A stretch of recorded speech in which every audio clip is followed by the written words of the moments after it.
Today I'm taking a look at the wireless HDMI transmitter.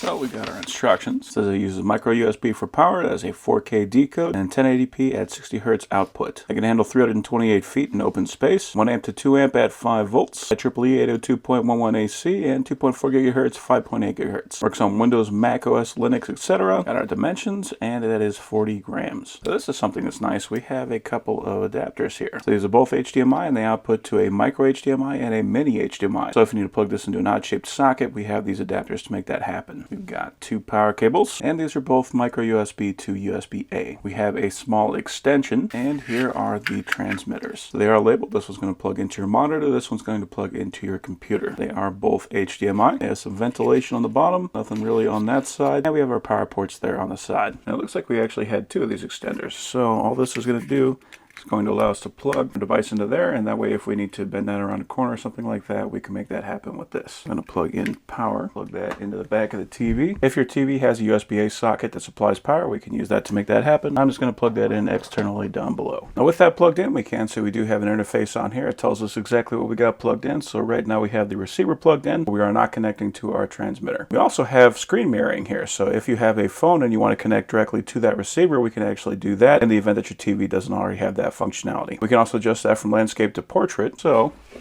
if we want to flip our TV up like that, it says if we have a pin, we can click in that button right there, and that will automatically orient to portrait. I personally want to keep that in landscape, so I'm going to leave it like that. So now for our transmitter, I'll plug in power on the laptop, and just barely see we got a blue light there on the dongle, and I'll plug that into the laptop.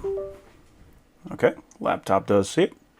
And we are transmitting. So with this, as long as I've got power for my laptop, I can take the whole thing, I can sit on my couch, and I can watch videos just like I would if I had a long HDMI cable strung from the laptop all the way to the TV. So if I open up a folder, take that, I can drag that over to the left and play games over here. I can watch videos over here. Once you go dual screen, it's hard to ever go back, and having the capacity to do that completely wirelessly, that means you can use whatever TV that you can find with an HDMI port on the back. Let's go to display settings, and we can see that that is outputting at 1920 by 1080. So overall, that's a very handy tool to have.